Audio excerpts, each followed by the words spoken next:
My name is Cole Rainwater, and I'm a horse trainer from Kentucky who survived the first 14 days of the Ice Age apocalypse. When Yellowstone erupted and the world froze overnight, I had to make an impossible choice. Stay at my ranch and die, or lead 8 desperate survivors south through a frozen wasteland using only my horses. We lost people, we lost horses, but we made it. Before we start the video, let us know what country you are tuning in from in the comments section below. Perhaps we will make a story there. Let's begin. I was in the middle of breaking in a stubborn quarter horse named Thunder when the world ended. It was a Tuesday morning, October 15th, 2025, and I had no idea that by nightfall, everything I knew about survival would be turned upside down. My name is Cole Rainwater, and I run a horse training ranch about 30 miles outside Lexington, Kentucky. I specialize in cutting horses and therapeutic riding for veterans dealing with trauma. That morning, I was focused on getting Thunder to respond to leg pressure when the ground beneath my boots started shaking. At first, I thought it was just another minor earthquake. We had been having small tremors for weeks across Kentucky, nothing too serious. The geologists on the news kept saying it was normal seismic activity, nothing to worry about. But Thunder knew better. That horse had been acting strange for days, ears constantly twitching, head turning toward the northwest like he was listening to something I could not hear. My Cherokee grandmother used to tell me that animals can sense danger long before humans figure it out. She said horses especially have a connection to the earth that we lost when we started living in cities. I should have listened to Thunder sooner. The shaking got stronger, and I had to grab the fence rail to keep my balance. Thunder reared up, his eyes wide with panic, and bolted toward the far end of the paddock. That was when I heard my radio crackling from the barn. I always kept it tuned to the emergency frequency, a habit I picked up from the military veterans who came to my ranch for therapy sessions. They taught me that information could mean the difference between life and death, even in peaceful times. I jogged over to the barn, my boots crunching on the October leaves that had fallen overnight. The voice on the radio was tense, professional, but I could hear the barely controlled fear underneath. Yellowstone had erupted. The supervolcano that scientists had been monitoring for decades had finally blown, and the initial blast was beyond anything they had predicted. The radio operator was reading coordinates, talking about ash clouds and atmospheric displacement, but what caught my attention was the temperature readings. Temperatures were dropping across the entire continent, and they were dropping fast. I walked outside and looked up at the sky. What I saw made my blood run cold. The sky was turning black, not the dark gray of storm clouds, but a deep, unnatural black that seemed to swallow the morning sun. Ash was beginning to fall like snow, thick flakes that left dark smudges on everything they touched. The air tasted metallic and bitter, and I could feel my horses getting more agitated by the minute. Within 6 hours, the temperature had dropped 20 degrees. I had never seen anything like it. One moment I was working in a light jacket, and by afternoon I was pulling on my winter coat just to stay outside for more than a few minutes. The ash kept falling, covering my ranch in a gray blanket that muffled all the normal sounds of the countryside. My horses were huddled together in the pasture, their breath visible in the suddenly frigid air. That was when the first neighbors started showing up. The Hendersons arrived around 4 in the afternoon, their car loaded down with suitcases and their 2 kids in the backseat. Sarah Henderson looked terrified. Her husband Mike was trying to act calm for the children, but I could see the panic in his eyes. They had heard the news about Yellowstone and decided to leave Louisville immediately. Smart choice, as it turned out. Mike pulled me aside while Sarah got the kids settled. He told me that the highways were already becoming impassable, not from traffic but from the ash and rapidly dropping temperatures. Cars were breaking down, people were abandoning vehicles and trying to walk. The emergency services were completely overwhelmed. He asked if they could stay at my ranch until things got better. I agreed, of course, but something in my gut told me that things were not going to get better anytime soon. Old man Murphy showed up next, walking down my driveway with a single backpack and his hunting rifle. Murphy lived about 2 miles down the road, had been my neighbor for over 10 years. He was a Korean War veteran, tough as nails despite being in his 70s. He took one look at the sky and told me we were in for the long haul. Murphy had seen enough in his life to recognize when a situation was beyond normal disaster response.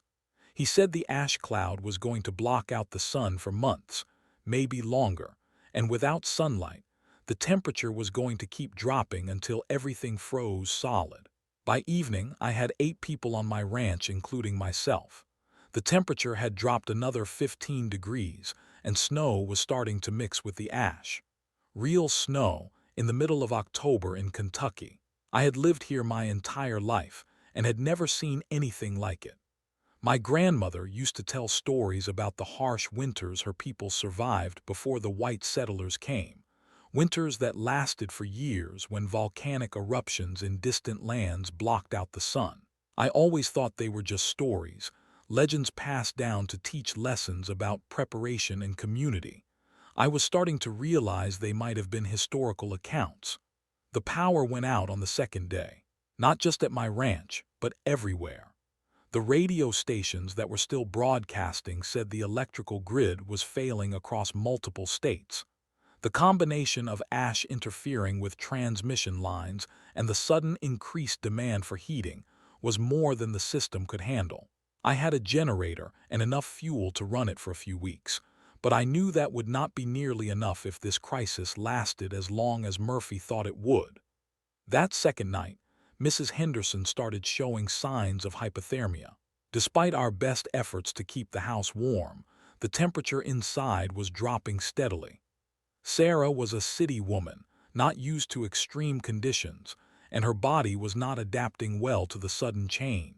We wrapped her in every blanket we could find, but she kept shivering uncontrollably. Her lips were turning blue, and she was having trouble staying conscious. Mike was beside himself with worry, and the kids were scared out of their minds watching their mother struggle. I did everything I could think of, using techniques my veteran clients had taught me about treating exposure injuries. We got her core temperature stabilized temporarily, but I could see she was fighting a losing battle. Her body just could not handle the extreme cold, especially with the stress of everything that was happening. On the third morning, Sarah Henderson died in her sleep. The temperature had hit negative 15 degrees Fahrenheit, colder than the worst winter nights I could remember. We found her peaceful, no longer suffering, but her death hit all of us hard. Mike was devastated, and the kids were inconsolable. Murphy and I had to dig her grave in ground that was already starting to freeze solid. It took us most of the day, working in shifts to break through the ice-hard earth. That night, after we had said our goodbyes to Sarah, I gathered everyone in the kitchen. The generator was running, giving us a few hours of warmth and light, but I could see the fear in everyone's faces. These people were looking to me for answers, for leadership, and I was not sure I was ready for that responsibility. But my grandmother's voice kept echoing in my mind, telling me about the importance of community during hard times, about how survival was not just about staying alive, but about keeping hope alive for the next generation. I told them what I was thinking, what I had been piecing together from the radio broadcasts and my own observations. This was not a temporary disaster that would be fixed in a few weeks. The ash cloud was going to stay in the atmosphere for months, possibly years. The temperature was going to keep dropping until most of North America was uninhabitable. The cities were going to become death traps as heating systems failed and food supplies ran out. Our only chance was to head south, to get below the worst of the cold front before it was too late to travel at all. Murphy nodded grimly when I laid out the situation. He had been thinking the same thing but had not wanted to be the first to say it. Mike Henderson was reluctant to leave, still hoping that help would come, that the government would find a way to fix everything. But when I pointed out that Sarah might still be alive if we had been somewhere warmer, he started to understand the reality of our situation. The key to our survival, I explained, was the horses. While cars were breaking down and roads were becoming impassable, horses could travel through snow and ice. They could carry supplies and people across terrain that no vehicle could handle. I had 15 horses on my ranch, a mix of quarter horses, thoroughbreds, and a few draft horses that could handle heavy loads. Most importantly, I knew how to care for them, how to keep them healthy and working even in extreme conditions. I had been thinking about the southern route, the path I used to take when transporting horses to shows in Tennessee and Georgia. It followed old Cherokee migration trails through the mountains, paths that my ancestors had used for centuries to move between winter and summer territories. The route avoided the major highways and cities, keeping to high ground where possible while still providing access to water sources and shelter. If we could make it through the mountains before the worst of the winter set in, we might find survivable conditions in the deeper south. But I was honest with them about the risks. Most of these people had never been on a horse before, and learning to ride in freezing conditions while carrying supplies would be incredibly dangerous. We would be traveling through wilderness areas with no guarantee of finding food or shelter. There were already reports of desperate people turning violent, attacking anyone who had resources they needed. We might encounter hostile groups who would try to take our horses and supplies by force. Despite all these risks, everyone agreed that staying put meant certain death. The temperature was continuing to drop, and our fuel supplies would not last more than a few more weeks. Without power, without heat, without any prospect of rescue, the ranch would become our tomb. At least on the road moving south, we had a chance.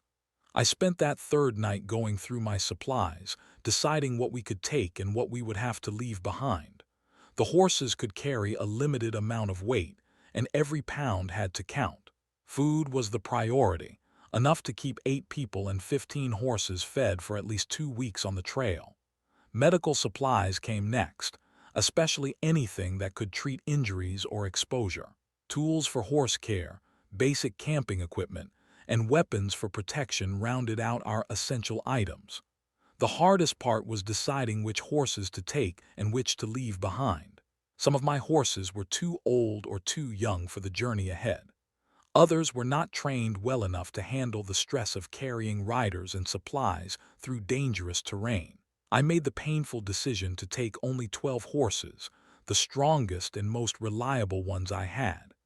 The others would have to be set free, given a chance to survive on their own rather than starving slowly in the barn. Thunder would come with us, of course.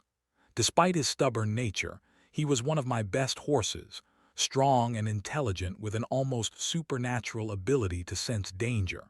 The way he had been acting before the eruption convinced me that he might be our early warning system for whatever challenges lay ahead. My grandmother always said that some horses are born with special gifts, able to see and hear things that humans miss. Thunder might be one of those special ones. As I prepared for what might be our last night at the ranch, I thought about all the things I was leaving behind. This land had been in my family for 3 generations, passed down from my Cherokee grandmother who had managed to hold onto it during some very difficult times. The barn I had built with my own hands, the training rings where I had worked with hundreds of horses over the years, the house where I had planned to grow old. All of it would be abandoned to the ice and snow, probably destroyed by the time spring came, if spring ever came again. But I also thought about what I was taking with me.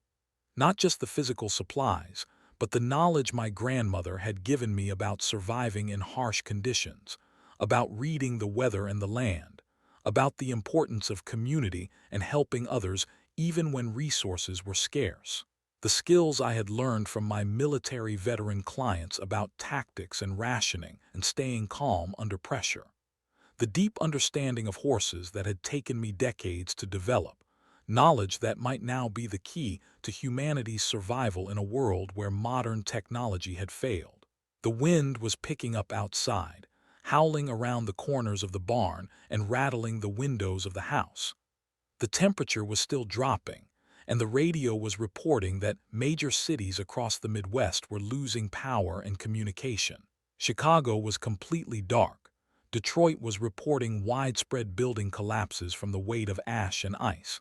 And even cities as far south as Atlanta were experiencing record low temperatures. I checked on the horses one more time before trying to get some sleep. They were huddled together in the barn, sharing body heat and looking at me with those intelligent eyes that seemed to understand the gravity of our situation. Thunder nickered softly when he saw me, and I reached out to stroke his neck. His coat was already growing thicker, his body instinctively preparing for the harsh conditions ahead. If we were going to survive this, I would need to trust his instincts as much as my own knowledge. Tomorrow, we would begin the journey south, leaving behind everything familiar and safe for the unknown dangers of a frozen world. We would be carrying the hopes and fears of 8 people on the backs of 12 horses, traveling through territory that was becoming more hostile by the hour. I had no guarantee that we would make it, no certainty that the South would be any better than where we were now. But I knew that staying meant death, and as long as we were moving, as long as we were fighting, we had a chance. The last thing I heard before falling asleep was the sound of vehicles approaching the ranch, engines struggling in the cold, headlights cutting through the darkness and swirling snow. Someone was coming, and at this hour, in these conditions, that probably meant trouble. I woke up to the sound of car doors slamming and voices arguing in the darkness outside my house. The clock on my nightstand read 3 in the morning, and through the frosted window I could see the headlights of at least 2 vehicles cutting through the falling snow. My heart started racing because, in my experience, nothing good ever happens when strangers show up at your door in the middle of the night, especially during a crisis. I grabbed my rifle from beside the bed and moved quietly to the front window. What I saw made my blood run cold. 6 men were standing in my driveway, all of them armed, looking at my barn where the horses were sheltered. One of them was pointing at the building and talking animatedly to what appeared to be their leader, a tall man in a military-style jacket who was nodding and gesturing toward the house. Murphy appeared beside me, moving silently despite his age. He had his hunting rifle in his hands and was already assessing the situation like the veteran he was. He whispered that these men were not here to ask for help or to trade for supplies. They were here to take what they wanted by force, and what they wanted was obviously my horses. I had to make a decision quickly. I could try to negotiate with them, maybe offer them some supplies in exchange for leaving us alone. But looking at their body language, the way they were spreading out to surround the house, I knew they were not planning to leave anything behind. These were desperate men who had probably already taken what they needed from other people, and they saw my ranch as their next target. The military veterans who came to my ranch for therapy had taught me about tactical thinking, about how to assess threats and respond appropriately. They always said that in a survival situation, hesitation could get you killed. You had to act decisively, using whatever advantages you had, before your enemies could organize their attack. My advantage was that I knew this property better than anyone. I knew every building, every fence line, every place where someone could take cover or get trapped. I also had Murphy, whose military experience in Korea had taught him how to fight smart rather than just fight hard. And I had something these men probably did not expect: knowledge that my Cherokee grandmother had passed down about using the land itself as a weapon. I woke Mike Henderson and told him to get his kids to the back bedroom and keep them quiet no matter what happened. Then Murphy and I slipped out the back door, using the barn as cover to circle around behind the intruders. The falling snow was actually helping us, muffling our footsteps and reducing visibility for everyone involved. The confrontation was brief but intense.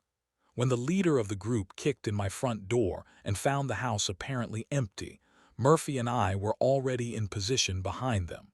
I called out from the darkness, identifying myself as the property owner and telling them they needed to leave immediately. Their response was to start shooting at the sound of my voice, which told me everything I needed to know about their intentions. What followed was exactly the kind of situation my veteran clients had prepared me for, though I had never imagined I would actually need to use their lessons. We used the terrain to our advantage, moving between buildings and using the horses as motivation to fight harder than our attackers expected. These men were used to intimidating scared civilians, not dealing with people who knew how to fight back strategically. When it was over, 2 of the intruders were dead and the other 4 had fled into the night, leaving behind one of their vehicles and most of their supplies. I felt sick about having to kill people, but Murphy reminded me that they had come to our home with weapons and violent intentions. In the old world, we could have called the police and let the justice system handle them. In this new world, we were the justice system, and sometimes that meant making life and death decisions in a matter of seconds. The attack convinced me that we could not wait any longer to leave the ranch. Word would spread about the resources we had, and more groups would come looking for easy targets. We needed to be gone before dawn, traveling in the darkness when most other people would be staying close to shelter and warmth. I spent the next hour waking everyone up and explaining that we were leaving immediately. Mike Henderson was shaken by the violence but understood that staying would mean facing more attacks. His kids, Emma and Tyler, were scared but trying to be brave. Emma was 12 years old and Tyler was 9, both city kids who had never been camping, let alone living in the wilderness. But children adapt faster than adults, and I had a feeling they would learn the skills they needed to survive. The next challenge was teaching people who had never been on horseback how to ride well enough to travel through dangerous terrain. I had about 2 hours before sunrise to turn a group of beginners into competent riders, and their lives would depend on how well they learned. I started with the basics, explaining how to approach a horse, how to mount and dismount safely, how to hold the reins and use leg pressure to communicate. My grandmother had taught me that horses respond to confidence and calmness, so I emphasized staying relaxed even when everything around us was chaotic and frightening. Mike Henderson was a natural athlete and picked up the basics quickly. His daughter Emma had always loved animals and seemed to connect with her horse immediately. Tyler was more nervous, but his horse was an old mare named Sage who had carried dozens of children during my therapeutic riding sessions. Murphy surprised everyone by revealing that he had learned to ride during his time in the army, though he admitted it had been more than 50 years since he had been on a horse. The other survivors in our group included a young couple, David and Lisa, who had been traveling through Kentucky when the eruption happened. They were from California and had no experience with extreme weather or rural living, but they were willing to learn and follow instructions. There was also Janet, a nurse from Louisville who had walked to my ranch after her car broke down. Her medical skills would be invaluable during the journey ahead. Loading the supplies onto the horses was like solving a complex puzzle. Every item had to be balanced and secured properly, and the weight had to be distributed evenly so the horses could travel for hours without becoming exhausted. I used techniques I had learned from old-timers who had packed horses for hunting trips in the mountains, making sure nothing would shift or fall during difficult terrain. Food was our biggest concern.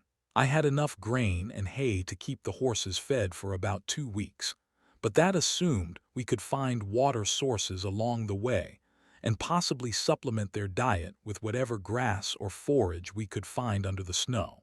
For the humans, we had canned goods, dried meat, and some of the vegetables I had been storing for winter. It was not going to be enough for a long journey, but it would have to do. We left the ranch just as the first gray light of dawn was appearing on the horizon. The temperature was negative 20 degrees Fahrenheit, cold enough to kill an unprepared person in a matter of hours. Everyone was bundled in every piece of warm clothing they owned, and we had rigged blankets and tarps to provide additional wind protection for the riders. Thunder was leading our small convoy, his ears constantly moving as he listened for sounds that might indicate danger. I had learned to trust his instincts completely, and several times during that first day, He guided us away from areas that looked safe but felt wrong somehow. Later, we would discover tracks in those areas, evidence that other groups were moving through the same territory and probably looking for targets just like us. The landscape we were traveling through was completely transformed from the Kentucky I had known all my life. Everything was covered in a thick layer of ash and snow, creating a gray and white wilderness that looked like photographs of the moon. Trees were bent under the weight of accumulated precipitation, and many had already fallen across roads and trails. The familiar landmarks I had used for navigation were obscured or completely hidden. My grandmother had taught me traditional Cherokee methods for finding direction and reading the land, skills that became invaluable when normal navigation aids were unavailable. She showed me how to use the patterns of wind and snow accumulation to determine which way was south, how to read the shapes of hills and valleys to predict where we might find shelter or water, how to recognize the signs that indicated whether an area was safe or dangerous. On our second day of travel, we encountered our first major obstacle. The road we had been following led to a bridge over a creek that had been a minor water feature before the eruption. Now it was a raging torrent of ice-cold water, swollen by snowmelt and too deep and fast for the horses to cross safely. The bridge itself was damaged, probably by falling trees, and looked like it might collapse under the weight of our group. I had to make a decision about whether to risk the bridge or find another way across the water. Mike Henderson was arguing for taking the risk, saying we could not afford to waste time looking for alternatives. But Murphy was studying the bridge structure and shaking his head, pointing out stress fractures that suggested it would not support our weight. This was when Thunder's special abilities really became apparent. While we were debating our options, he started moving upstream along the creek bank, nickering softly and looking back at us as if he wanted us to follow. I decided to trust his instincts and led the group after him. About half a mile upstream, we found a place where fallen trees had created a natural dam, backing up the water enough to create a shallow crossing point. Getting 8 people and 12 horses across even shallow water in freezing temperatures was incredibly dangerous. One slip, one moment of lost balance, and someone could be swept away by the current or die of exposure after getting soaked in -20-degree weather. But we managed it by working together, using ropes to steady each horse and rider, taking our time even though every minute in the open increased our risk of being spotted by hostile groups. That afternoon, we got our first look at what had happened to Louisville. We were traveling on high ground about 10 miles south of the city when the ash clouds cleared enough to give us a view of the metropolitan area. What we saw was devastating. The entire city was dark, no lights visible anywhere, and smoke was rising from multiple locations where fires were burning out of control. The highways leading into and out of the city were completely clogged with abandoned vehicles, creating massive traffic jams that would never be cleared. Janet, the nurse who had come from Louisville, started crying when she saw her hometown. She told us about the hospital where she had worked, about the patients who had been depending on life support systems when the power failed, about the chaos that had erupted when people realized that help was not coming. She had tried to stay and help, but the hospital had become too dangerous when desperate people started breaking in looking for drugs and medical supplies. Mike Henderson was looking at the city with a different kind of horror. He had grown up there, had friends and extended family who might still be trapped in that frozen wasteland. His kids were asking if their grandparents were okay, and he had no way to answer them honestly without crushing their hope completely. I reminded everyone that this was exactly why we had to keep moving south. Cities were death traps now, too many people competing for too few resources, no way to provide heat or food for millions of residents. The people who were going to survive this catastrophe were the ones who got out early and found ways to be self-sufficient in smaller groups. As we continued traveling that day, we started seeing more evidence of other survivor groups in the area. Footprints in the snow, places where people had built temporary shelters, the remains of campfires that had been extinguished recently. Some of these signs looked peaceful, like families or small groups just trying to stay alive. But others looked more ominous, organized patterns that suggested larger groups moving with military-style discipline. My veteran clients had taught me how to read these kinds of signs, how to distinguish between refugees and raiders.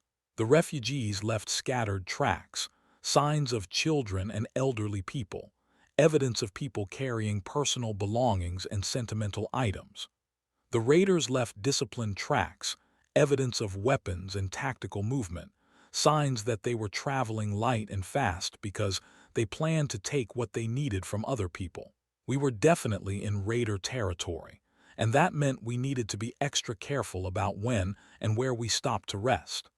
I started pushing the group harder, keeping us moving even when people were exhausted, because I knew that our best defense was to stay ahead of any groups that might be tracking us.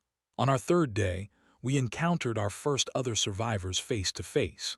It was a family of 5, walking along the road we were following, carrying everything they owned in backpacks and pulling a small sled loaded with supplies. They looked exhausted and desperate, and when they saw our horses, I could see the mixture of hope and envy in their eyes. The father of the family approached me carefully, keeping his hands visible to show he was not armed. He explained that they had been walking for 2 days since their car broke down, trying to reach relatives in Tennessee. His wife was pregnant, probably 6 or 7 months along, and she was having trouble keeping up with the pace they needed to maintain to stay ahead of the cold. This was the kind of moral dilemma that my grandmother's stories had prepared me for. The choice between helping others and protecting your own group's chances of survival. We could not take 5 more people on our horses. We barely had enough supplies for the group we already had, and a pregnant woman would slow us down significantly in terrain that was becoming more dangerous every day. But I also knew that leaving them to die on the road would be abandoning the values that made survival worthwhile. My Cherokee ancestors had survived harsh winters by building communities, by helping each other even when resources were scarce. If we turned our backs on people in need, we would be no better than the raiders who were hunting for victims in this frozen landscape. I made a compromise decision. We shared some of our food with the family and gave them directions to a cabin I knew about, a hunting lodge that was stocked with emergency supplies and had a wood-burning stove for heat. It was only about 5 miles off our route, and if they could reach it, they would have a chance to wait out the worst of the winter. I also gave them one of the extra rifles we had taken from the raiders who attacked my ranch, along with ammunition and basic instructions for use. The pregnant woman thanked me with tears in her eyes, and her husband promised that if they survived, they would remember our kindness and try to help other people the same way. I hoped they would make it to the cabin, but I also knew that the odds were against them. The weather was getting worse, not better, and they had a long walk ahead of them through increasingly hostile territory. As we parted ways with the family, I noticed that Thunder was acting nervous again, his ears constantly swiveling and his head turning back the way we had come. He had been doing this more frequently over the past day, and I was starting to think we were being followed by someone who was staying just out of sight but close enough to track our movements. That night we made camp in an abandoned farmhouse that provided some shelter from the wind, but was too damaged to offer much warmth. I posted Murphy on first watch while the rest of the group tried to get some sleep, but I could tell that everyone was on edge. The reality of our situation was starting to sink in for people who had never faced this kind of sustained danger before.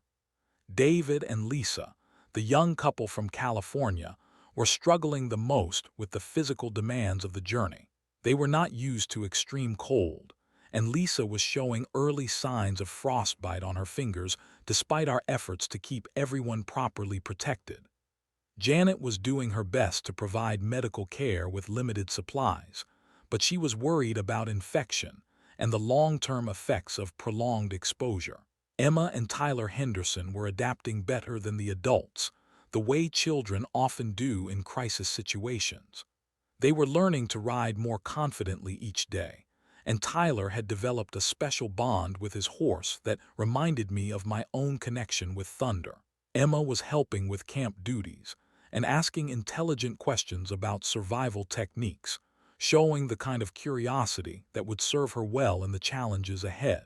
Mike Henderson was holding up well physically, but I could see the emotional strain of losing his wife and trying to protect his children in an impossible situation. He was looking to me for leadership and reassurance, but I was struggling with my own doubts about whether I was making the right decisions for the group.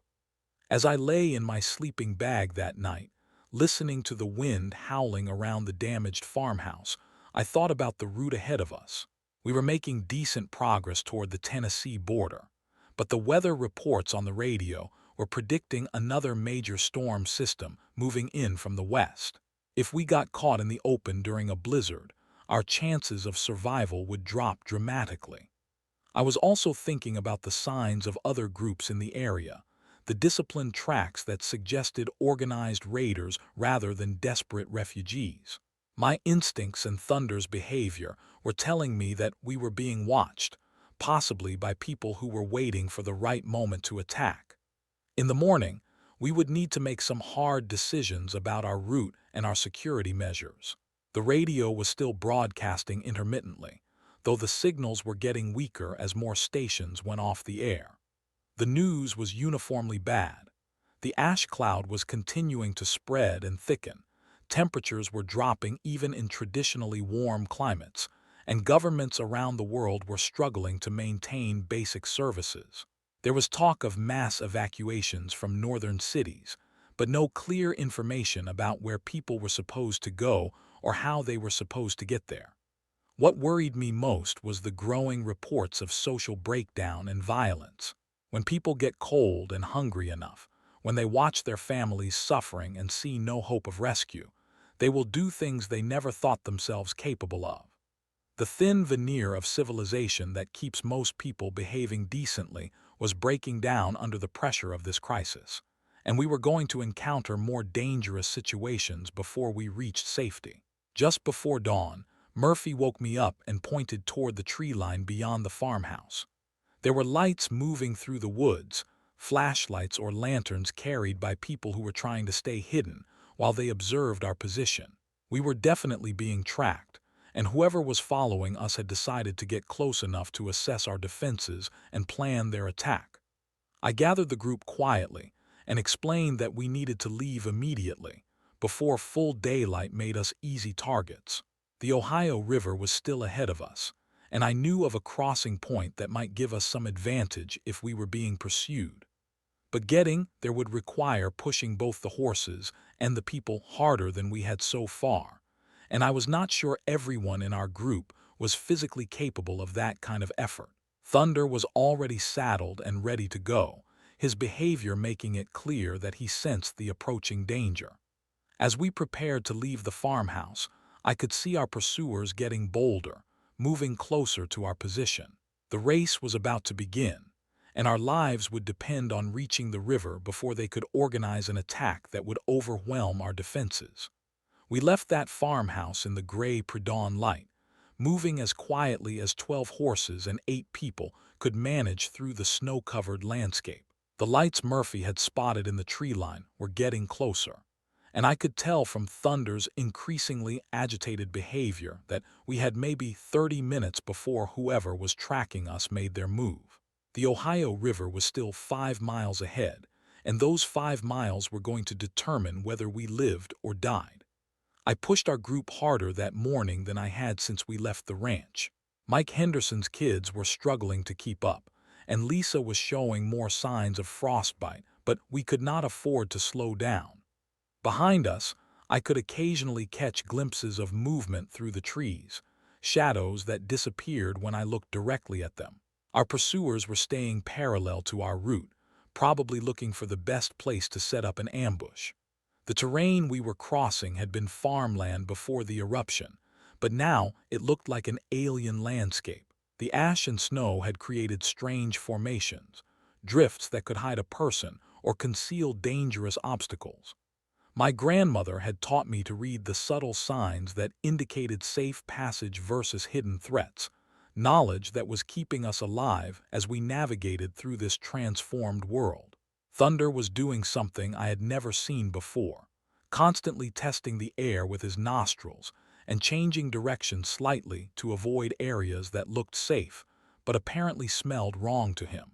Horses have senses that humans lost thousands of years ago, and I was learning to trust his instincts completely. Several times that morning, he guided us around what appeared to be solid ground but was actually deep drifts that could have trapped us or thin ice over hidden water. When we finally reached the Ohio River, what I saw made my heart sink. The river was partially frozen, but not solidly enough to support the weight of horses and riders. Ice had formed along the banks and in the slower-moving sections, but the main current was still flowing underneath, creating a deadly combination of deceptively solid-looking surfaces over rushing water that would kill anyone who fell through. I had crossed this river many times during my horse transport business, and I knew there was usually a shallow ford about 2 miles upstream. But with the dramatically changed water levels and ice conditions, I was not sure that crossing would still be safe. We were going to have to test the ice carefully and trust our lives to my ability to read the water conditions correctly. Mike Henderson was arguing that we should look for a bridge, even if it meant backtracking several miles. But I could see our pursuers getting closer, and I knew we did not have time for a detour. Janet was checking Lisa's fingers and toes for frostbite damage, and her expression told me that we were running out of time before the cold started claiming members of our group permanently. I made the decision to attempt the river crossing, using techniques my Cherokee ancestors had developed for testing ice safety. The method involved using a long pole to probe the ice thickness ahead of each step, reading the color and clarity of the ice to judge its strength, and spreading out our weight by crossing one person and horse at a time rather than bunching up on questionable surfaces. Thunder went first, as I had expected he would. That horse had been leading us away from danger for days, and he seemed to understand that this crossing was our only chance of escape. He stepped onto the ice carefully, testing each foothold before committing his full weight, his ears constantly moving as he listened to the sounds the ice made under pressure. The crossing was terrifying.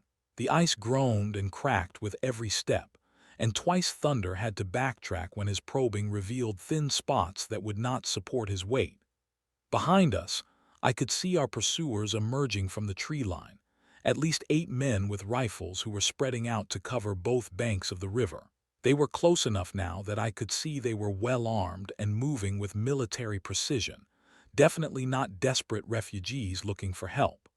Getting Mike Henderson's kids across was the most nerve-wracking part of the entire crossing. Emma was brave but scared, trusting her horse completely as they picked their way across the groaning ice. Tyler was crying but following his sister's example, his old mare Sage carrying him with the patient care she had shown dozens of children during my therapeutic riding sessions. Every step could have been their last, but somehow they made it to the other side safely.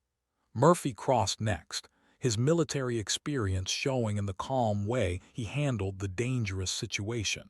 David and Lisa followed, though Lisa was so weakened by cold exposure that David had to lead both horses while she focused on just staying in the saddle. Janet made the crossing quickly and efficiently, her medical training having taught her to stay focused under pressure. I was the last to cross, leading 2 of our pack horses loaded with essential supplies. As I reached the middle of the river, the ice beneath Thunder's hooves suddenly gave way, and for a terrifying moment I thought we were both going to plunge into the freezing water. But Thunder managed to lunge forward onto more solid ice, his powerful hindquarters driving us to safety, just as the section we had been standing on collapsed into the rushing current below. Our pursuers had reached the riverbank by the time I made it across, and they immediately started testing the ice to see if they could follow us. But the section that had supported our careful crossing was now broken and unstable, and after one of their men nearly fell through, they gave up the pursuit. We had gained some time, but I knew they would look for another way across the river, probably at one of the bridges we had avoided. The confrontation with the river crossing had cost us more than just time and energy. Two of our pack horses had suffered injuries on the ice, cuts on their legs that would need attention before they became infected. Lisa's frostbite was getting worse despite Janet's best efforts to treat it, and she was having trouble maintaining her body temperature even with all the warm clothing we could provide. More seriously, we had lost some of our essential supplies when the ice gave way beneath Thunder and me. One of the packs containing medical supplies and emergency food had fallen into the river and been swept away by the current.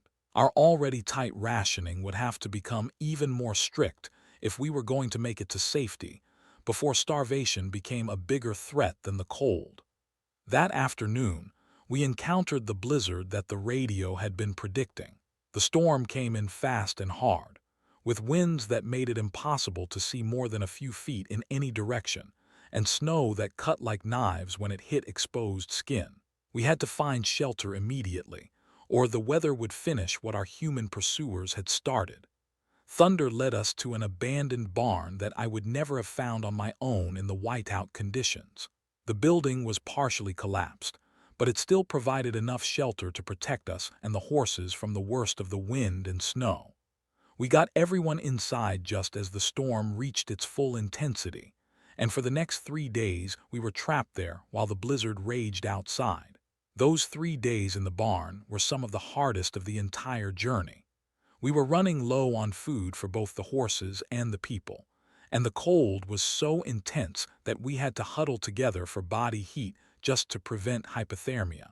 I used every survival technique my grandmother had ever taught me, including some Cherokee methods for staying warm that involved controlled breathing and mental discipline techniques that most people would consider mystical.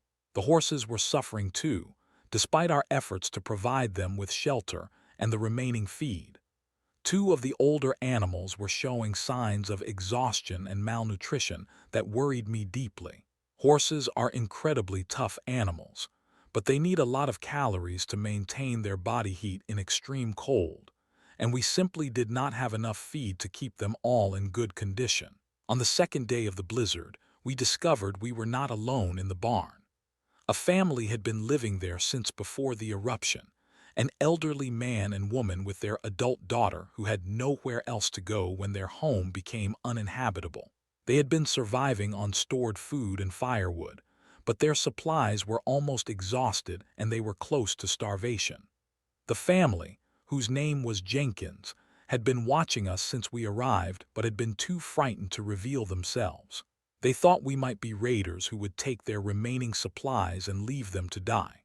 When they finally approached us, it was because the daughter had recognized Janet as a nurse and was desperate to get medical help for her father, who was showing signs of pneumonia. This created another moral dilemma for our group. The Jenkins family needed help that we could barely afford to give, but they also had knowledge about the local area that could be invaluable for our continued journey south.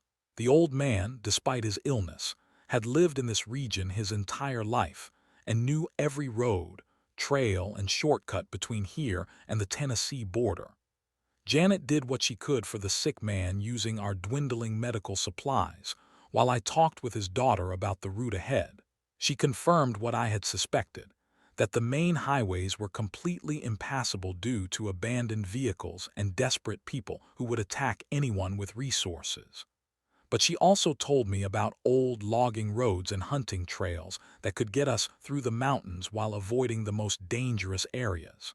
The Jenkins family also had disturbing news about what was happening in the region behind us. They had been listening to a shortwave radio and heard reports that organized groups were forming, not just random raiders but actual militias that were taking control of territory and resources. These groups were well-armed and disciplined, and they were systematically hunting down smaller survivor groups to take their supplies and recruit or eliminate potential threats. This information explained why we had been pursued so aggressively at the river crossing. We were not just dealing with desperate individuals looking for food and shelter, but with organized predators who saw isolated groups like ours as easy targets. The fact that we had horses made us especially valuable, since horses would be crucial for transportation and agriculture in the world that was emerging from this catastrophe. On the third day, the blizzard finally began to weaken enough for us to consider leaving the barn. But we now faced a difficult decision about the Jenkins family. Taking them with us would mean more mouths to feed when we were already rationing food strictly, and the old man's illness would slow us down significantly. But leaving them behind would be condemning them to death, since their remaining supplies would last maybe another week. The decision was made for us when we heard vehicles approaching the barn through the dying storm. Our pursuers had found another way across the river and had been searching for us during the blizzard. They were close enough now that we could hear their engines and voices as they coordinated their search pattern. I made a quick tactical decision based on what Murphy had taught me about defensive positions. The barn provided good cover and limited approaches for attackers, but it could also become a trap if we were surrounded. Our best chance was to create a diversion that would allow most of the group to escape, while a few of us held off the attackers long enough to give them a head start. Murphy volunteered to stay behind with me, using his military experience to make our defense as effective as possible. The Jenkins family would have to come with us whether they were ready or not, because staying in the barn meant certain death once our small defensive force was overwhelmed.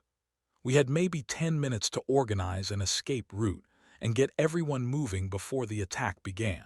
Thunder was already saddled and ready, his behavior making it clear that he sensed the approaching danger just as he had at my ranch.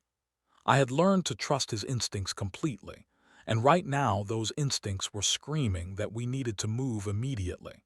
The horses were nervous and difficult to control, picking up on the tension and the approaching threat. Janet took charge of getting Lisa and the Henderson children ready to travel, while Mike helped the Jenkins family gather what few possessions they could carry. David was checking the pack horses and making sure our remaining supplies were properly secured for a fast getaway. Everyone understood that this might be our last chance to escape before being overtaken by a force that was larger, better armed, and more organized than anything we could fight directly.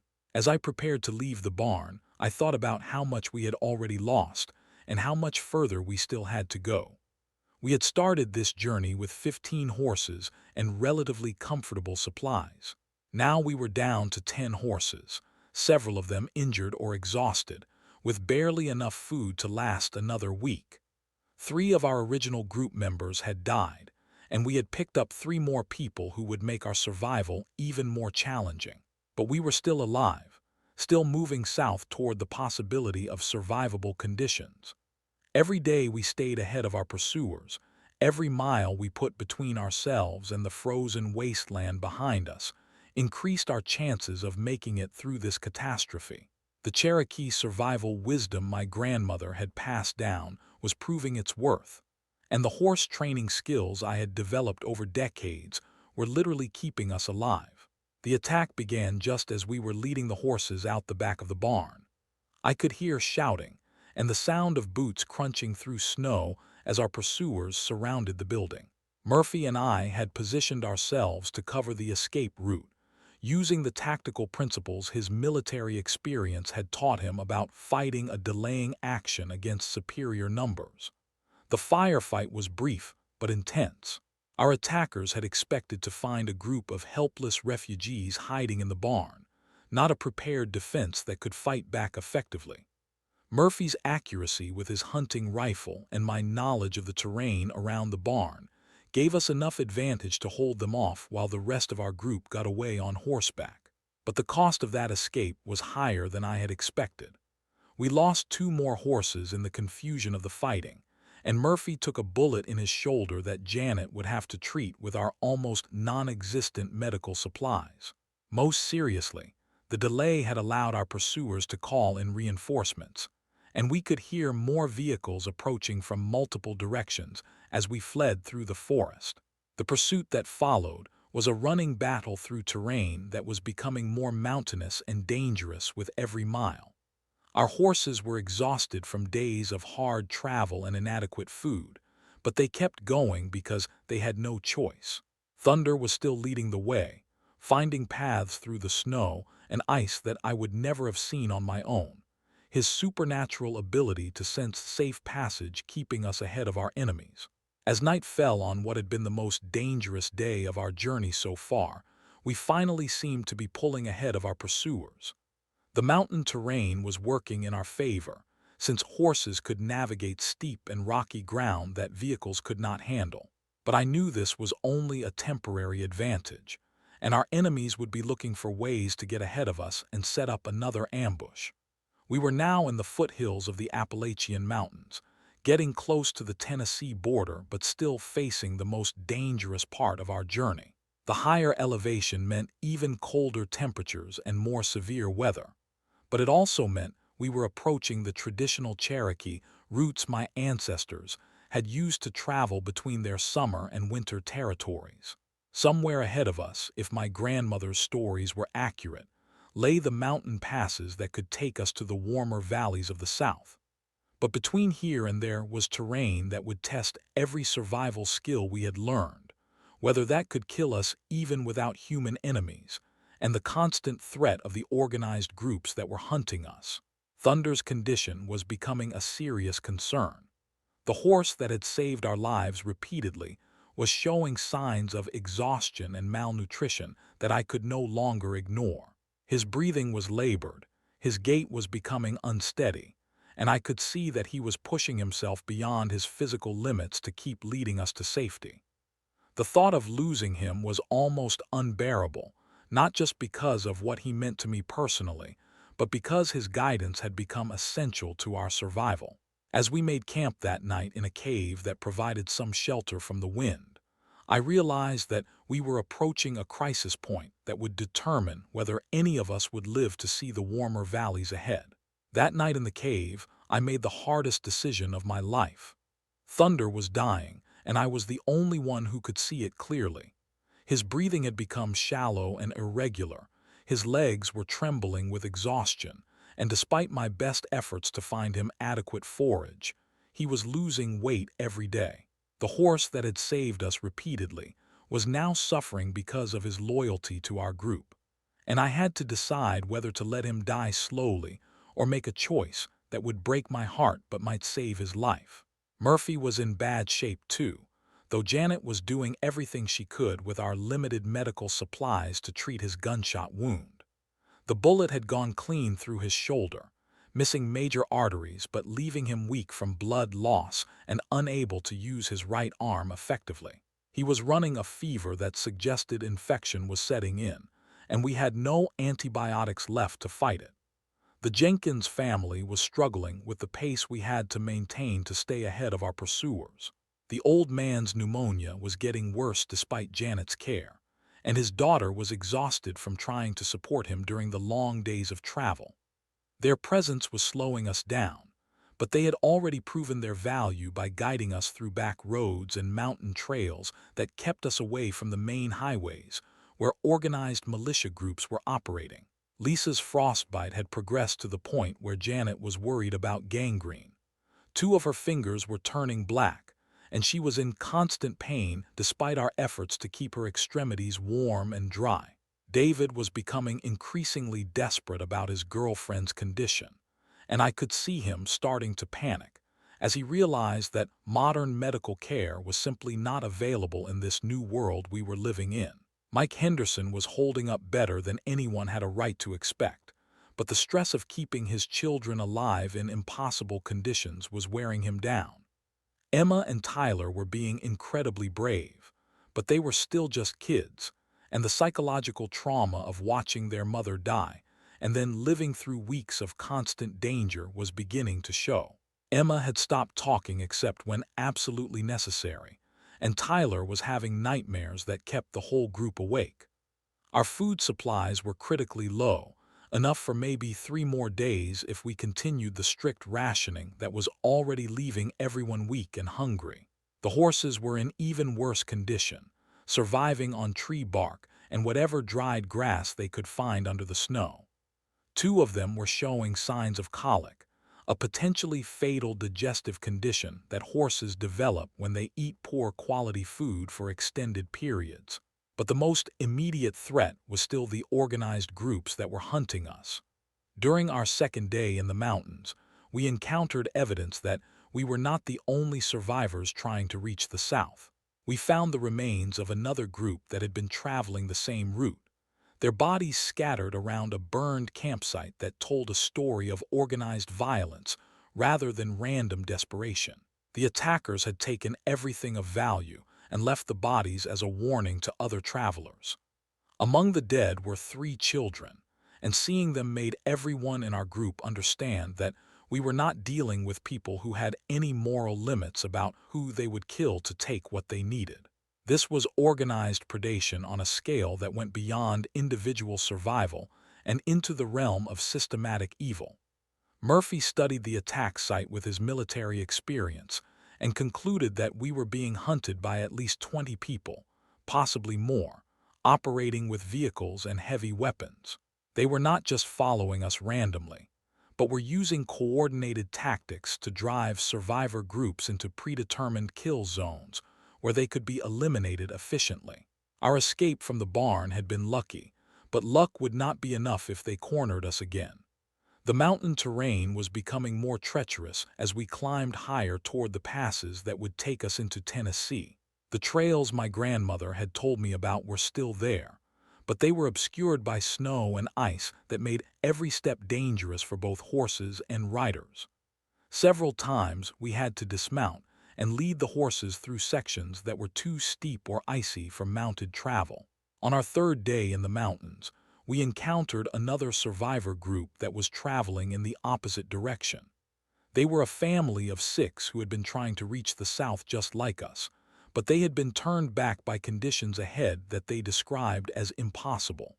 According to their leader, a man named Peterson, the mountain passes were blocked by avalanches, and the valleys beyond were controlled by hostile groups that were killing anyone who tried to pass through.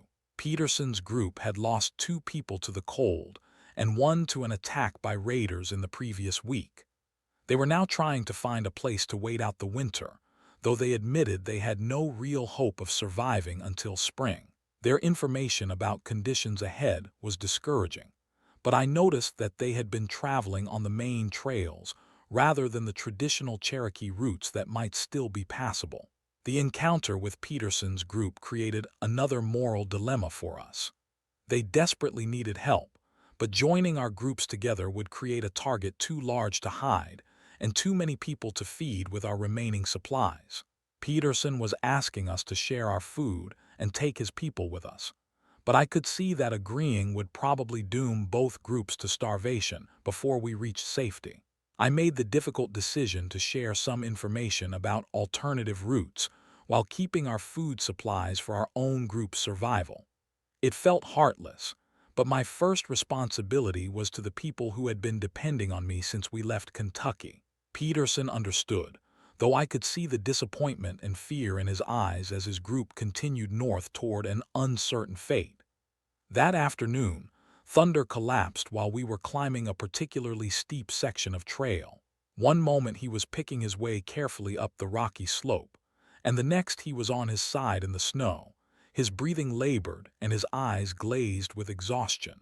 I knelt beside him and could feel that his body temperature was dropping despite our efforts to keep him warm and fed. The collapse forced us to stop early and make camp in an exposed position that would be difficult to defend if we were attacked. But I could not ask thunder to continue, and I would not abandon the horse that had saved our lives repeatedly during this journey. The rest of the group understood without being told that we might be saying goodbye to the animal that had become our guide and guardian. As I sat with Thunder that evening, stroking his neck and talking to him quietly, I thought about all the times he had sensed danger before the rest of us knew it was there. His instincts had guided us away from thin ice, warned us about approaching raiders, and led us to shelter when we desperately needed it. Losing him would be like losing our early warning system and our best navigator all at once. But more than that, Thunder represented my connection to the old world, to the ranch and the life I had built before everything changed. He was the last link to my identity as a horse trainer, to the skills and knowledge that had defined who I was before I became a refugee fighting for survival. Watching him suffer was forcing me to confront the reality that the person I had been was dying along with the world we had lost. The decision about Thunder became urgent the next morning, when we heard vehicles approaching from two different directions. Our pursuers had found us again, and this time they were coordinating a pincer movement that would trap us against the mountain terrain with no escape route. We had maybe 30 minutes to get moving before they closed the trap, but Thunder could not stand up despite our efforts to help him.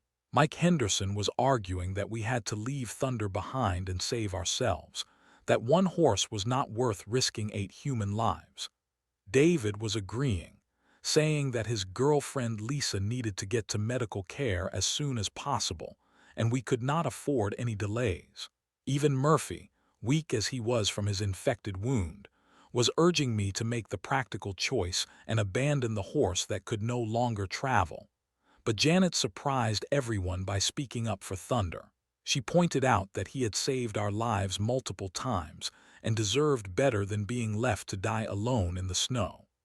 More practically, she argued that his ability to sense danger had become essential to our survival, and without him, we would be traveling blind through territory where making the wrong choice could get us all killed.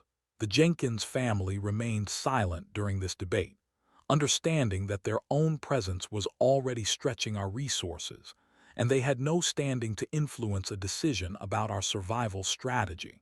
But I could see in their eyes that they understood the moral weight of what we were discussing, the choice between practical survival and maintaining the values that made survival worthwhile. In the end, the decision was taken out of my hands when Thunder somehow found the strength to stand up on his own. It was as if he understood that his collapse was putting the whole group in danger and was determined not to be the cause of our destruction. His legs were still shaking with weakness, but he was mobile enough to travel if we took it slowly and carefully. We managed to escape the closing trap by using a route that Thunder himself seemed to suggest, a narrow trail that led higher up the mountain than I would have thought passable. The pursuing vehicles could not follow us on terrain that steep and rocky, though we could hear them trying to find alternative approaches that would allow them to continue the hunt. The higher altitude brought new challenges that tested every survival skill we had learned. The air was thinner, making it harder to breathe and reducing our physical endurance. The temperature was even colder, dropping to levels that could kill an exposed person in minutes. The terrain was more dangerous, with hidden crevasses and unstable snow that could trigger avalanches without warning. But the elevation also gave us advantages that I was learning to exploit. We could see our pursuers from miles away, tracking their movements and staying ahead of their attempts to surround us. The Cherokee trails my grandmother had described were clearer at higher altitudes, marked by stone cairns and natural landmarks that had guided travelers for centuries. Most importantly, the extreme conditions were harder on our enemies than on us, since we had been adapting to harsh weather for weeks while they were probably operating from heated vehicles and temporary shelters. On our second day at high altitude, we encountered the most severe weather of the entire journey. A storm system moved in without warning, bringing winds that could knock a horse off its feet and snow that fell so heavily we could not see more than a few inches in any direction. The temperature dropped to levels that made our previous experiences seem mild, and I realized that we were facing conditions that could kill us even if we found perfect shelter. The Cherokee survival techniques my grandmother had taught me became literally the difference between life and death during that storm. Methods for staying warm that involved controlled breathing and mental discipline, ways of finding shelter and creating windbreaks using natural materials, techniques for keeping horses calm and functional in extreme weather. Knowledge that had been passed down through generations of people who had survived ice ages and climate disasters was now being put to its ultimate test. We found shelter in a cave system that I would never have discovered without Thunder's guidance. Even in his weakened condition, that horse was still leading us to safety, his instincts taking us to a place where we could wait out the storm without freezing to death. The caves were deep enough to provide protection from the wind and had enough space for both people and horses, though the accommodations were primitive beyond anything any of us had experienced. During the 3 days we were trapped in those caves, we faced the reality that our food supplies were almost exhausted. The strict rationing that had been keeping us alive was no longer sufficient, and we were all showing signs of malnutrition that would soon become life-threatening. The horses were in even worse condition, surviving on bark and roots that provided minimal nutrition and were probably causing digestive problems. Janet was doing her best to treat the various medical conditions in our group, but without proper supplies, she was fighting a losing battle. Murphy's wound was showing signs of serious infection despite her efforts to keep it clean and dressed. Lisa's frostbite was progressing to the point where amputation might be necessary to prevent gangrene from spreading. The Jenkins father was getting weaker every day, his pneumonia making it difficult for him to breathe in the thin mountain air. But it was during those dark days in the caves that we also discovered resources that would prove crucial to our survival. The Cherokee ancestors who had used these routes had left emergency caches of preserved food and tools, hidden in locations that were marked by symbols only someone with traditional knowledge would recognize. My grandmother's stories had included descriptions of these waypoints, and following her instructions led me to supplies we desperately needed. The cached food was not much: dried meat and preserved vegetables that had been stored using traditional methods, but it was enough to extend our supplies for several more days. More importantly, the cache included tools and materials for making repairs to our equipment, and medicine plants that Janet recognized as useful for treating infections and injuries. It was proof that we were following the right route, and that our ancestors had survived similar conditions using the same paths. When the storm finally passed and we emerged from the caves, we found ourselves looking down into a valley that marked the beginning of the Tennessee Territory. The descent would be treacherous, following steep trails that were covered with ice and snow, but for the first time since leaving Kentucky, we could see our destination ahead of us. The valley below showed signs of habitation, smoke rising from chimneys that suggested there were people down there who had found ways to survive. But we also discovered that our pursuers had not given up the hunt. While we had been trapped in the caves, they had been positioning themselves to intercept us as we descended toward the valley. We could see their vehicles parked at strategic points along the lower trails, and it was clear that they had studied the terrain and identified the routes we would most likely use. The confrontation that was building would be different from our previous encounters with hostile groups. This time, we would be fighting on terrain that favored defenders, with the high ground and knowledge of traditional routes that our enemies probably did not possess. But we would also be fighting with reduced numbers, exhausted horses, and people who were weakened by weeks of inadequate food and extreme conditions. Thunder's condition had stabilized somewhat during our rest in the caves, but I could see that he was still far from his normal strength. The decision about whether to risk him in what might be our final battle was weighing heavily on my mind, especially since his guidance had become so essential to our navigation and survival. Losing him now, when we were so close to reaching potential safety, would be devastating for both practical and emotional reasons. As we prepared for what might be our last day of travel before reaching the valley, I gathered the group to discuss our options and prepare for the challenges ahead. Everyone understood that we were approaching a crisis point that would determine whether our weeks of struggle and sacrifice would lead to survival, or whether we would join the countless other refugees who had died trying to escape the frozen wasteland behind us. The valley ahead represented hope, but getting there would require us to fight our way through organized opposition that had been hunting us for days.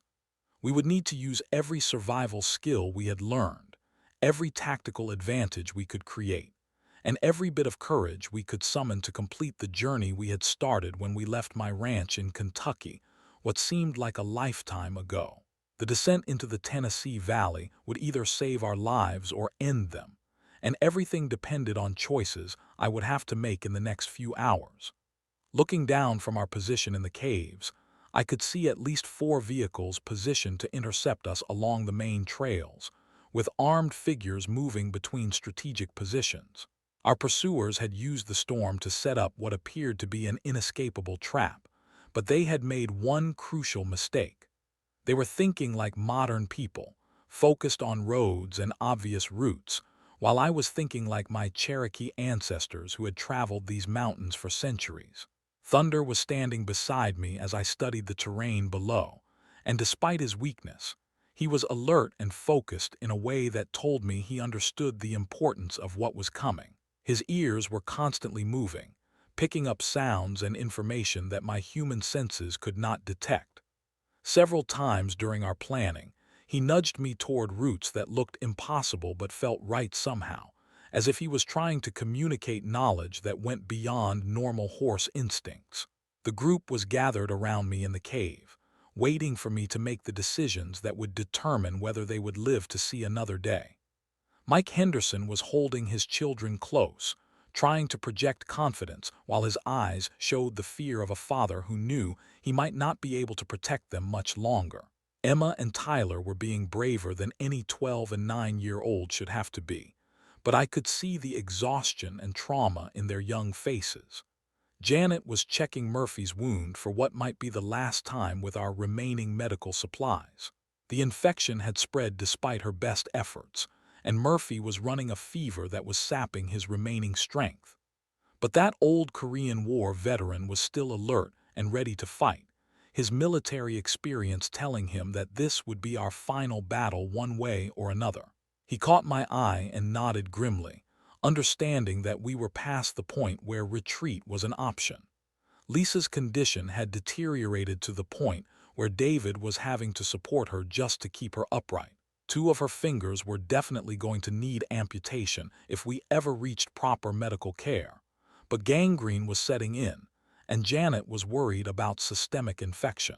David was holding himself together through sheer willpower, but I could see that watching his girlfriend suffer was breaking him down psychologically. The Jenkins family had become quieter and more withdrawn as their father's pneumonia worsened. The old man was barely conscious most of the time, and his daughter was facing the reality that he probably would not survive much longer even if we reached safety. But she had also proven herself to be tougher than anyone had expected, helping with camp duties and horse care despite her own exhaustion and grief. I explained my plan to the group, using traditional Cherokee tactics that my grandmother had described in her stories about warfare and survival. Instead of trying to fight our way down the obvious trails where our enemies expected us, we would use a route that was so difficult and dangerous that no sane person would attempt it. A narrow ledge system that followed the cliff face for almost 2 miles before connecting to a hidden trail that emerged below their positions. The route would require us to travel single file with the horses, crossing sections where a single misstep would mean a fatal fall. We would have to abandon most of our remaining supplies to reduce weight, carrying only absolute essentials and trusting that we would find resources in the valley below. Most dangerously, we would have to make the descent during daylight hours when we would be visible to anyone watching from below. Murphy questioned whether Thunder was strong enough to handle terrain that challenging in his current condition. I had been asking myself the same question, knowing that if Thunder collapsed or fell during the crossing, he would probably take me with him and leave the group without their guide and leader. But looking at that horse, seeing the determination in his eyes despite his physical weakness, I made the decision to trust him one more time. The alternative routes all led through areas where our pursuers were waiting, and attempting to fight our way through would mean certain death for most of our group.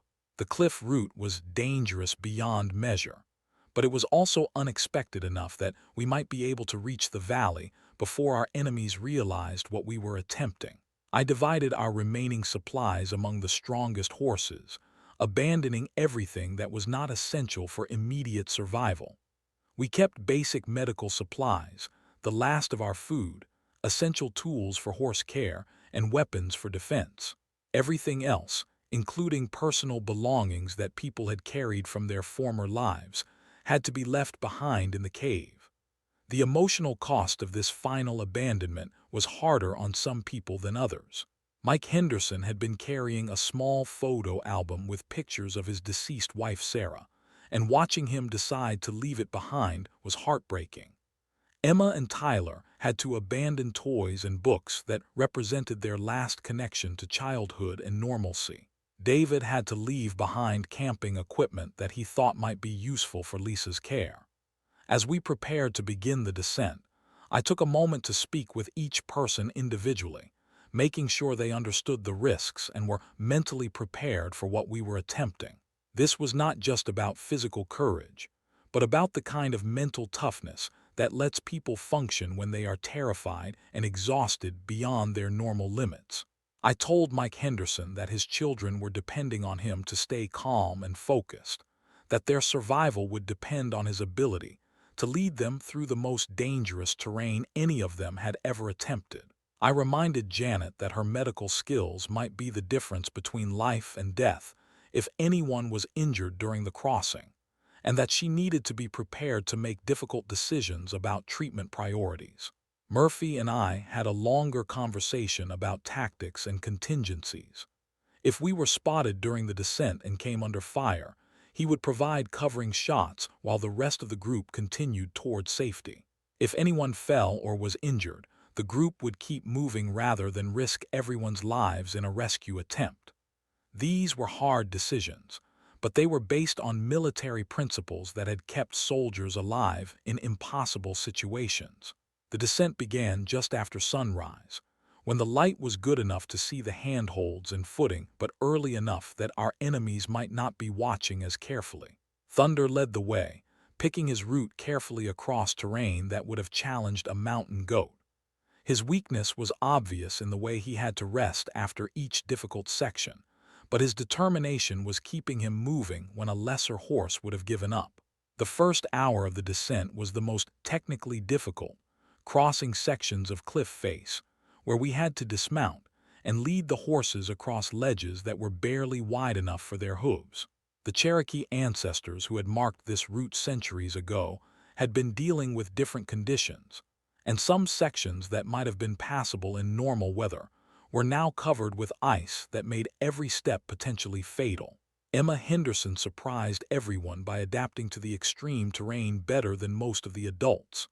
Her small size was actually an advantage on the narrow ledges, and her natural balance from years of gymnastics classes helped her stay calm when looking down at drops that would have terrified grown men.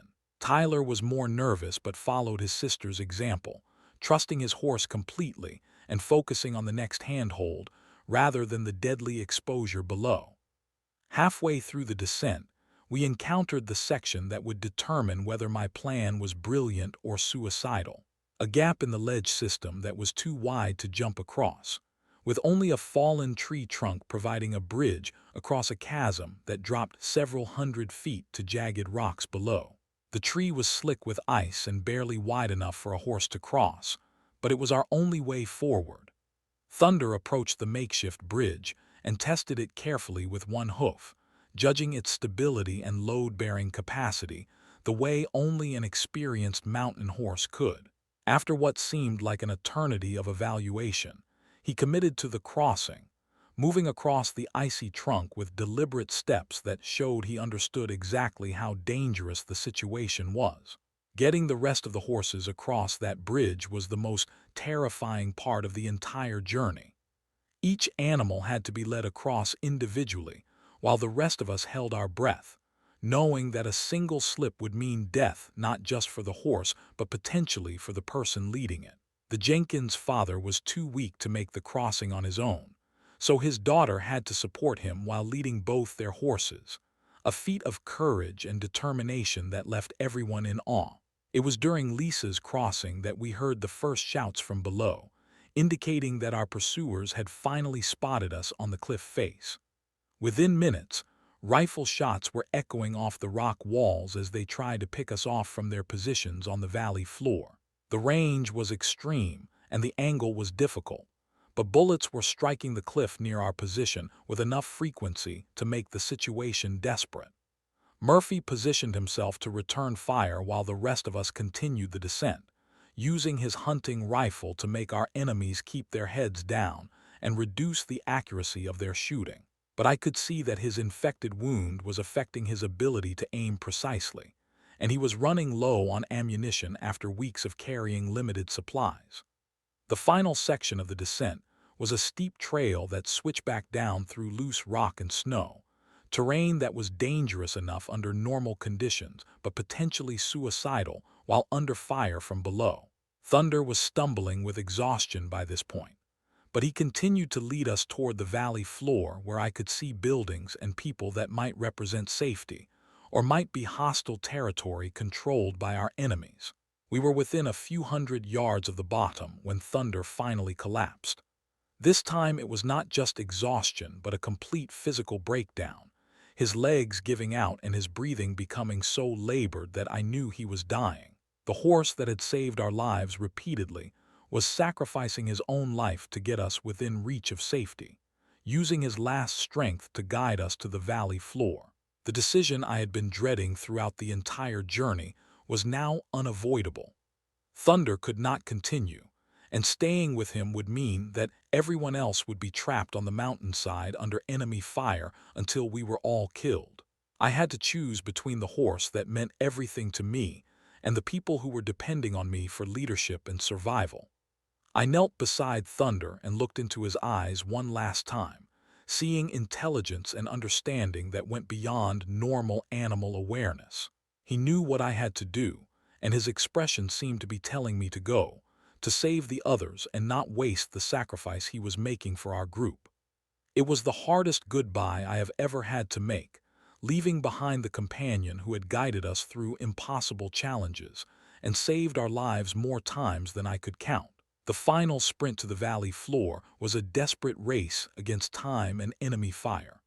Mike Henderson carried Tyler while Emma rode her horse at a gallop that was dangerous on the rocky terrain. Janet helped support Lisa while David led both their horses, showing strength and determination that I would not have believed possible from people who had been living as refugees for weeks.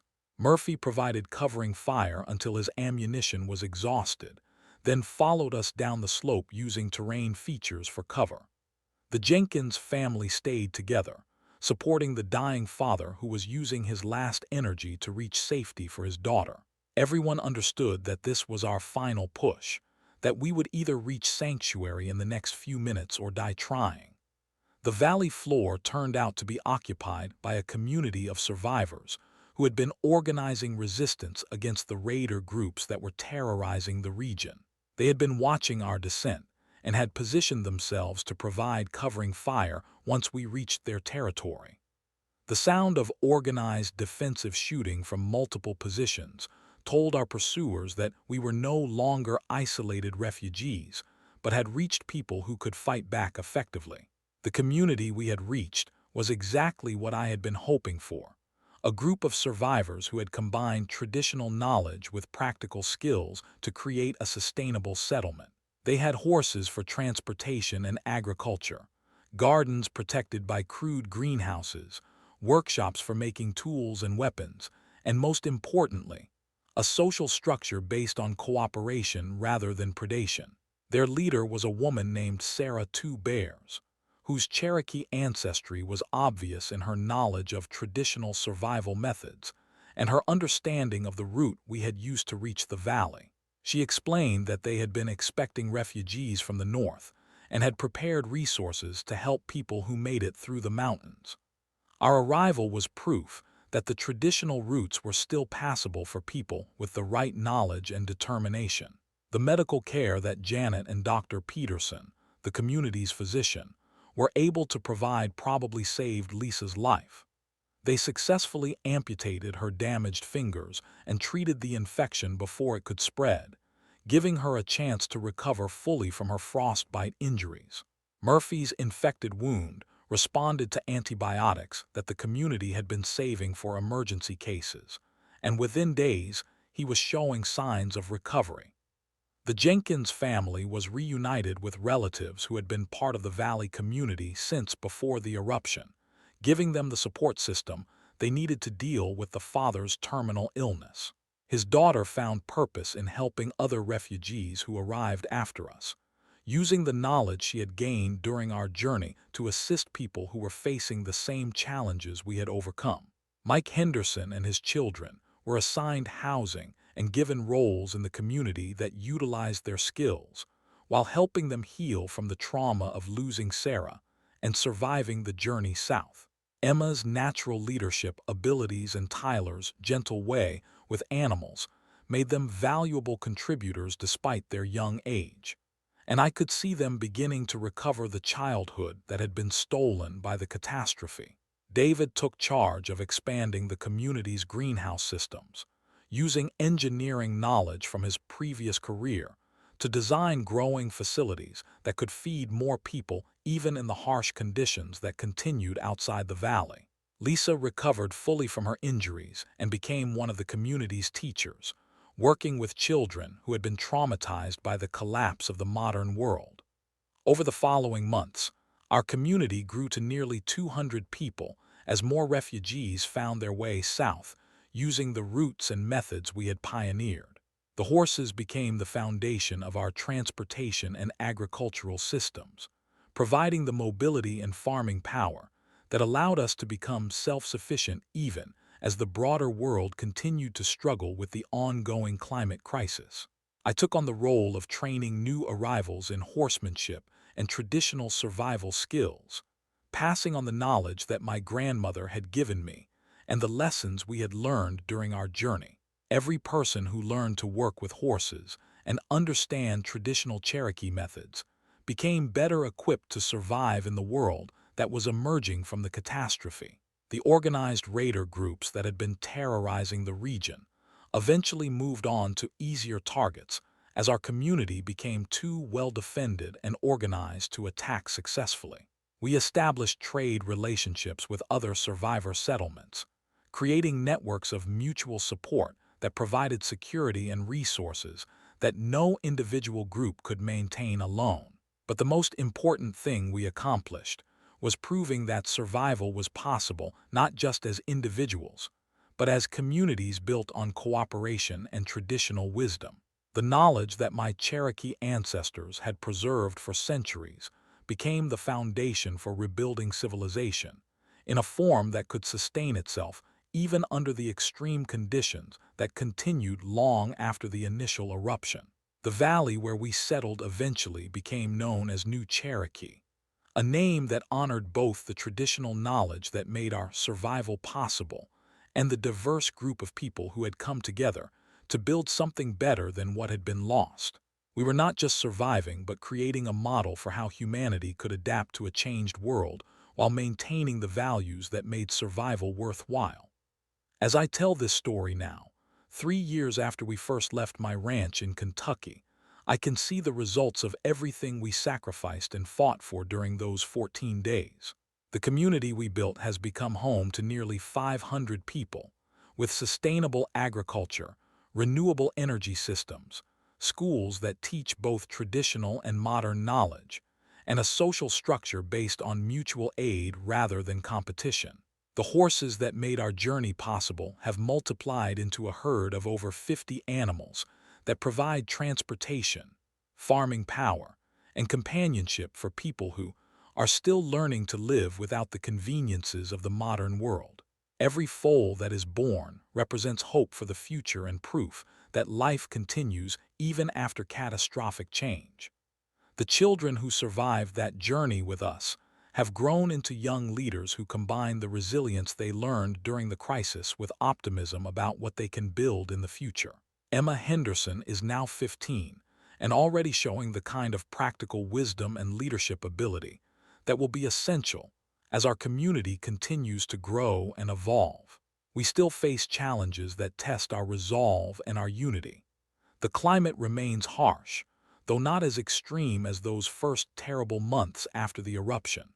Resources are still limited, requiring careful management and conservation that demands discipline from everyone in the community. New refugees continue to arrive, bringing both valuable skills and additional mouths to feed. But we have proven that survival is possible, that communities can be built on cooperation and traditional knowledge, and that hope can survive even the darkest circumstances. The journey that began with the collapse of everything familiar has led to the creation of something new and better, a way of living that honors both the wisdom of the past and the possibilities of the future. The memory of thunder and the other losses we suffered during those 14 days continues to inspire our commitment to helping others and building a community worthy of their sacrifice. Every decision we make is guided by the lessons we learned about courage, determination, and the importance of working together, when survival depends on our ability to support each other through impossible circumstances. That journey from Kentucky to Tennessee changed all of us in ways that go far beyond physical survival.